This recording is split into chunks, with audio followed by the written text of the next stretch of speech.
అలాంటిది మీరే ప్రాణం, మీరే సర్వస్వమని ఎన్నేళ్ల నుంచి బతుకుతున్న ఆవిడ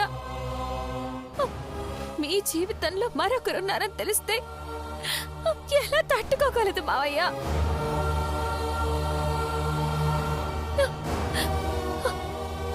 అసలు ప్రాణాలతో ఉంటుందా?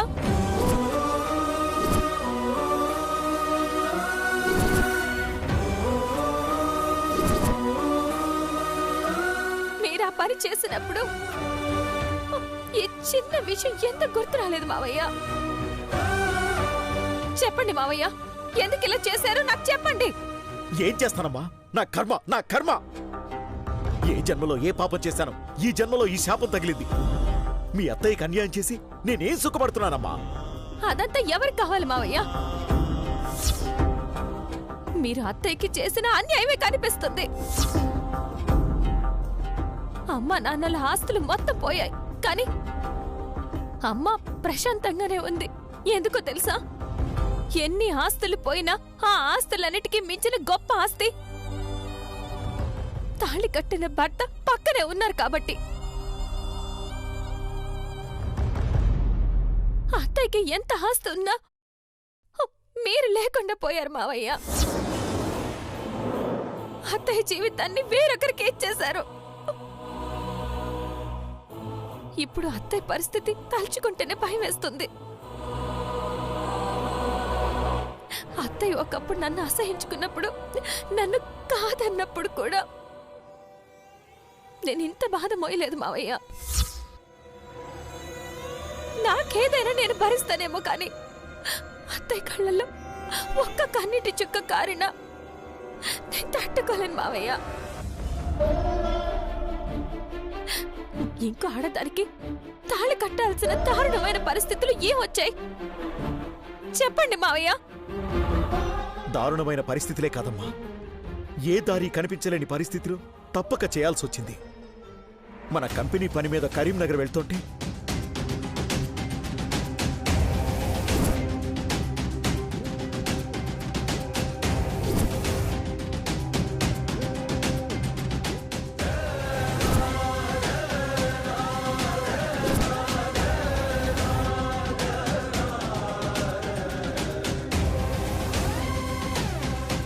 అనుకోకుండా జరిగిన తప్పు, దాన్ని కప్పిపుచ్చుకోవడానికి ఇంకో తప్పు, దానికోసం మళ్ళీ ఇంకో తప్పు, అలా మొత్తం తప్పులమయమైపోయింది నా జీవితం.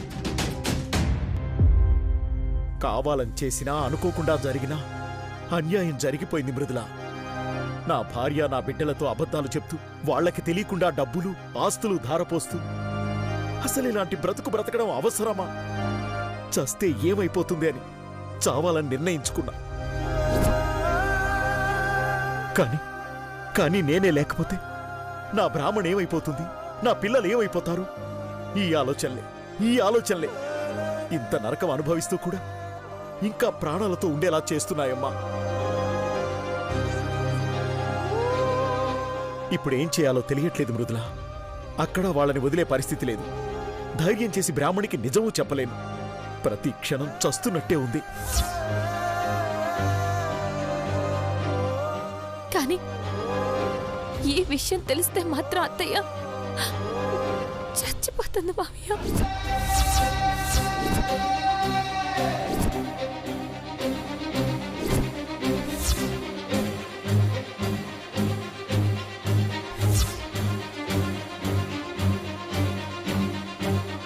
మీరెక్కడికైనా కంపెనీ పని మీద వెళ్ళి రావడం 1 గంట ఆలస్యం అయితేనే మావయ్య వచ్చారా, ఎక్కడున్నారో కనుక్కో అని 100 సార్లు అడుగుతుంది మావయ్య. అలాంటిది మీ జీవితంలో వేరే ఆడదుందని తెలిస్తే అత్తయ్య బతకదు మావయ్య, బతకదు. దీన్ని ఎలా పరిష్కరించాలో ఏంటో అని ఆలోచించాలి తప్ప మా అత్తయ్యకి మాత్రం ఎట్టి పరిస్థితుల్లో ఈ విషయం తెలియకూడదు మావయ్య. ఆ భయంతోనే నిజం చెప్పలేక దాచుకోలేక నాలో నేనే నలిగిపోతున్నానమ్మా. అసలు బ్రాహ్మణికి నా మొహం చూపించడానికి మనసు రావడం లేదు.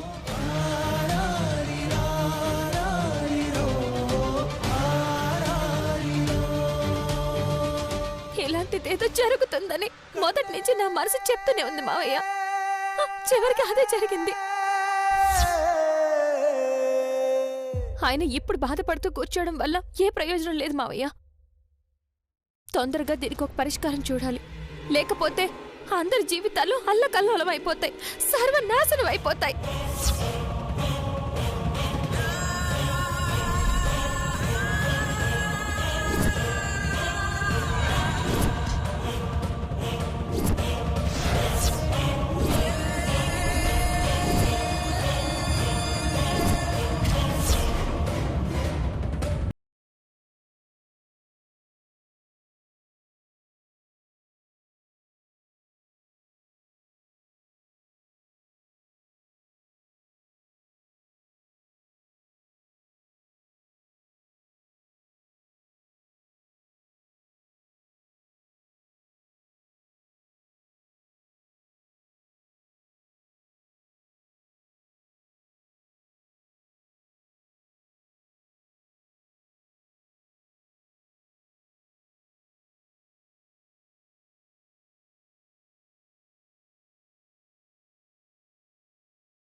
కొంచెం స్ట్రెయిన్ అయ్యి అందుకే ఎప్పుడు పని పని అని తిరగకుండా విశ్రాంతి తీసుకోమని అమ్మ ఎప్పుడు చెప్తూ ఉంటుంది.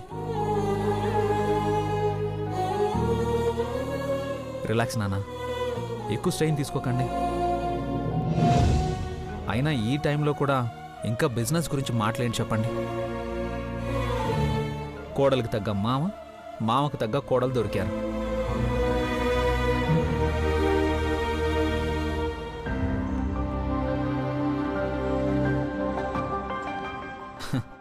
వెళ్ళి పడుకోండి నాన్న.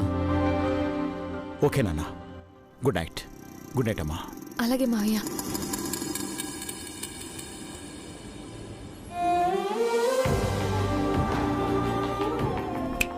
హలో మేడం, మీరు కూడా ఆలోచనలో నుంచి బయటికి రండి, సరేనా?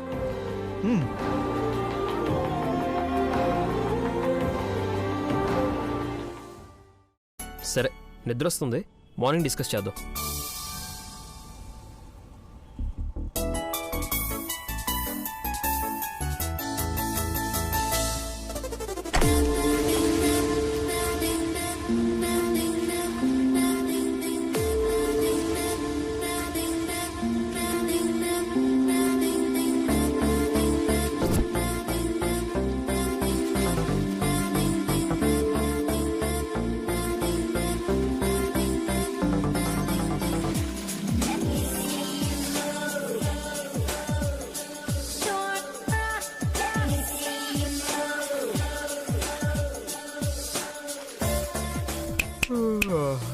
నిద్ర వస్తుంది మాన్సి, లైట్ ఆఫ్ చేయి. నీతో మాట్లాడాలి. ఏం మాట్లాడతావు? మళ్ళీ నువ్వేదో అంటావు, నేను ఏదో అంటాను, అంతే కదా. పొద్దున్నే తిరిగి గొడవ పడదాం, పడుకో. సారీ.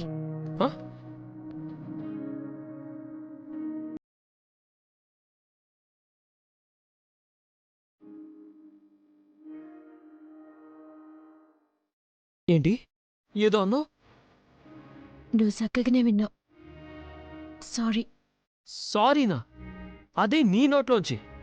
ఆ భూకంపాలు సునామీలు ఏం రావట్లేదు కదా?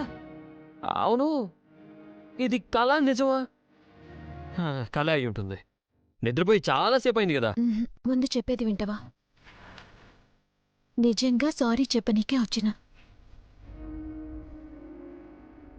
ఏదో అనుకోకుండా పెళ్లి జరిగిపోయింది. నువ్వొకటి ఆలోచించి పెళ్లి చేసుకున్నావు. నేను ఇంకొకటి ఆలోచిస్తూ అట్లనే ఉండిపోయినా.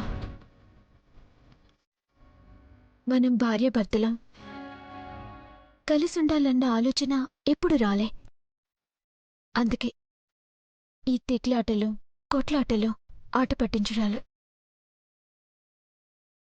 ఏదో ఫ్రెండ్స్ లెక్క, చిన్నపిల్లల లెక్క అనవసరంగా టైం అంతా అయిపోయింది. ఇది కళ నిజమా? మానసినే మాట్లాడుతుందా అసలు?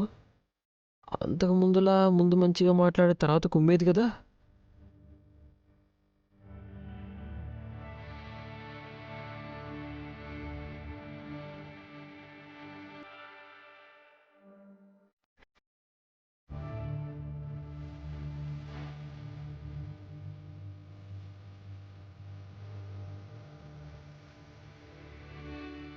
ఇన్నాళ్ళు నీకు దూరంగా ఉన్నా, అల్లరి చేసినా, ఏడిపించినా, కానీ ఇప్పుడు తెలుసుకున్నా.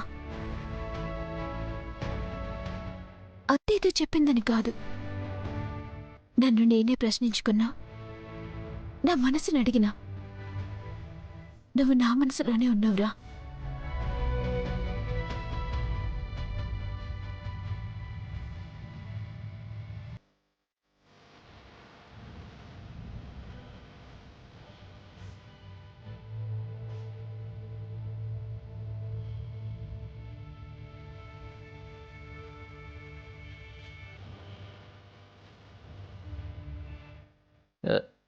దీనికి ఏదో అయింది ఈరోజు.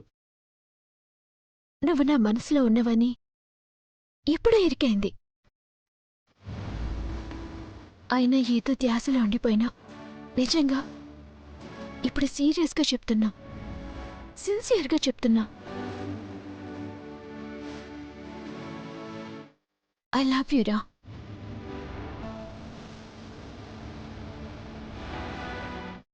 I love you so much.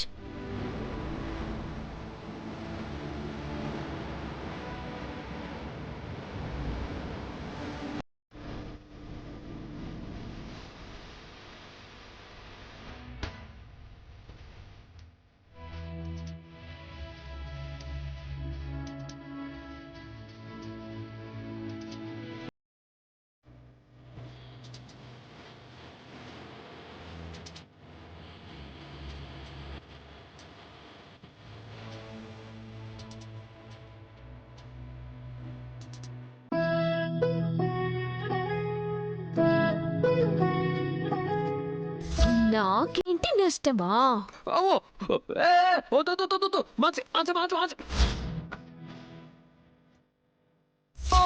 అంటూ అంటువు.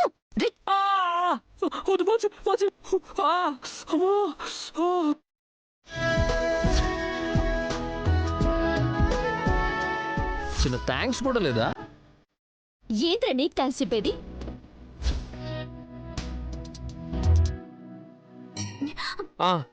ఇంకా ఇంకానా? ఇంకా ఏంది? నేను చెప్పింది సమझగాలే? ఏం లేదులే. ఏం లేకపోవడమేంది? మరెందుకు అట్లా అన్నావు? ఇన్నాళ్ళు నువ్వు కోరుకుంది ఇదే కదా, ఇట్లనే ఉండాలనుకున్నావు కదా. ఇప్పుడు నీ విలువేంటో తెలుసుకుని చెప్తున్నానురా. నువ్వు కట్టిన ఈ తాళి విలువ తెలుసుకుని చెప్తున్నానురా. ఇద్దరం ఒకటేరా. ఇక నుంచి మన మధ్య ఈ గొడవలు, ఈ దూరాలు వద్దు. ఐ లవ్ యూ రా. ఆహా, అవునా? ఎప్పటి నుంచి అనిపిస్తుందలా? రాత్రిపూటే అనిపిస్తుందా, లేక పొద్దున మధ్యాహ్నం కూడా అలాగే అనిపిస్తుందా? అరే, ఎలా ఉండేదానివి ఎలా అయిపోయావు? పాపం నీకేదో అయిపోయింది మానసి. సర్లే, నిద్రొస్తుంది, లైట్ ఆపి నువ్వు పడుకో. రే, నేను చెప్పేది వినరా. అబ్బా ప్లీజ్ మానసి, నిద్రొస్తుందని చెప్పాను కదా. అన్నట్టు మర్చిపోయాను, నాకు కొంచెం పని ఉంది, నేను బయటికి వెళ్ళాలి, నువ్వు పడుకో. రే ఆగు, ఇప్పుడే నిద్రొస్తుందన్నావు, మళ్ళీ బయట పనుందని పోతున్నావేంది? ఇప్పుడే కొంచెం పని పడిందిలే. ఇన్నాళ్ళు నన్నెంత ఆడుకున్నావే, ఇప్పుడు నేను నిన్ను ఆడుకుంటాను చూడు.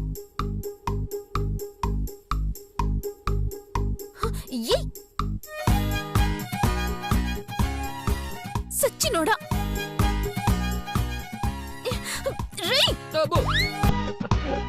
సచ్చినోడా!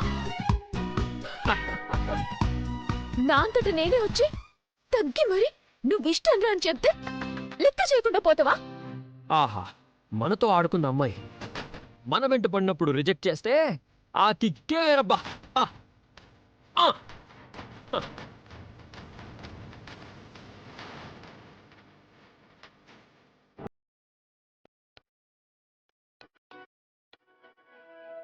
అక్క, నగలొచ్చాయి.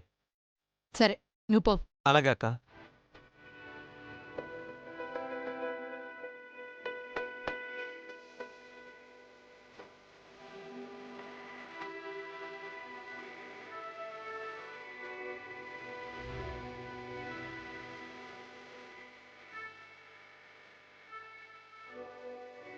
కనకం, నీ పేర్లోనే బంగారం ఉంది.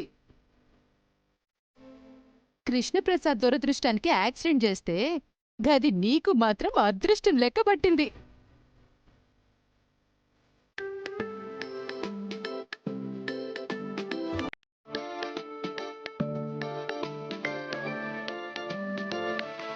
హలో, చెప్పు. ఏడదాకా వచ్చింది కనకం.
ఇగో ఇప్పుడే నగలు కూడా వచ్చినాయి.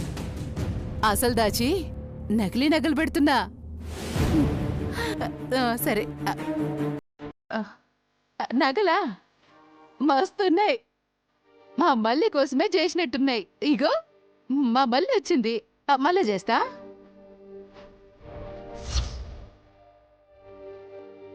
మళ్ళీ పెండ్లి కోసం చేయించిన నగలు ఎట్లున్నాయి చూడు.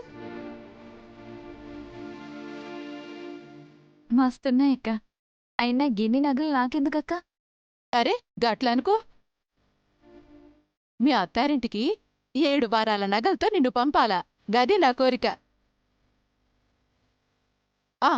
అవునే, అసలు విషయం చెప్పుడు మరిచినా. లాయర్ వస్తుండు. నీ పేరు మీద ఈ ఆస్తులన్నీ రాయనీకి నీ సంతకాలు కావాలా. ఏడ పెట్టాలని చెప్పక్క. ఇగో ఈడబెట్టు.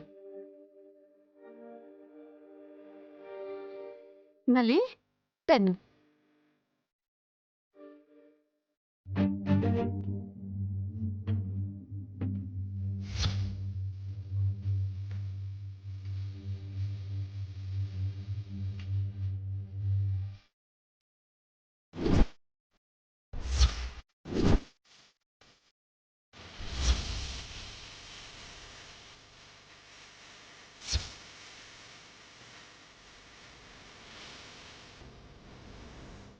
ఇగోక్క.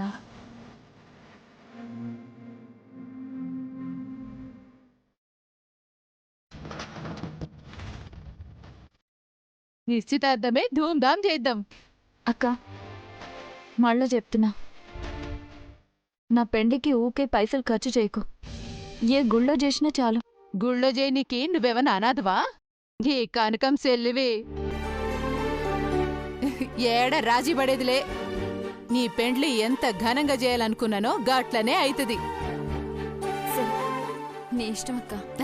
నా బంగారానివే.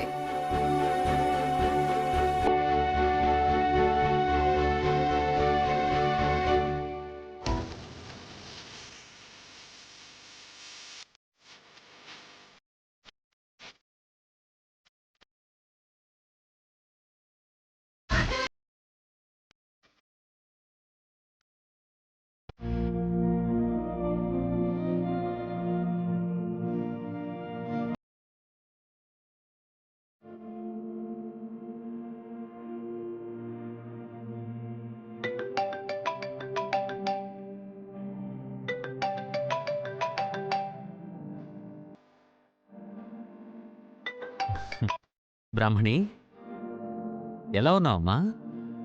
నేను బావున్నానన్నయ్య. మీరెలా ఉన్నారు? వదిన ఎలా ఉంది? మాకేమమ్మా, ప్రశాంతంగా హాయిగా ఉన్నాం. ఇదిగో మీ వదినొచ్చింది. స్పీకర్ ఆన్ చేస్తున్నాను, మాట్లాడు. వదినా, నేనే ఫోన్ చేద్దాం అనుకుంటున్నాను. నువ్వే ఫోన్ చేసావు. పిల్లల్ని తీసుకుని వస్తానన్నావు కదా వదినా, ఎప్పుడొస్తున్నారు? దాని గురించి మాట్లాడడానికే ఫోన్ చేశా వదిన. మధు మృదులైన పెళ్లి రోజు వస్తోంది కదా, అక్కడే చేద్దామనుకుంటున్నాను. మీరేమంటారు? ఏమంటాం వదినా, చాలా సంతోషంగా ఉంది. అలాగే చేద్దాం. వాళ్ళ పెళ్లి ఎలాగూ చూడలేదు, పెళ్లి రోజైనా ఘనంగా చేద్దాం. నా ఆలోచన కూడా అదే అన్నయ్య. వదినా, మన గురువుగారిని కూడా కలిశాను. ఈ పండగ తర్వాత శాంతి ముహూర్తం కూడా పెట్టిద్దాం అనుకుంటున్నాను. నీ ఇష్టం వదినా, నువ్వు ఎలా అంటే అలా.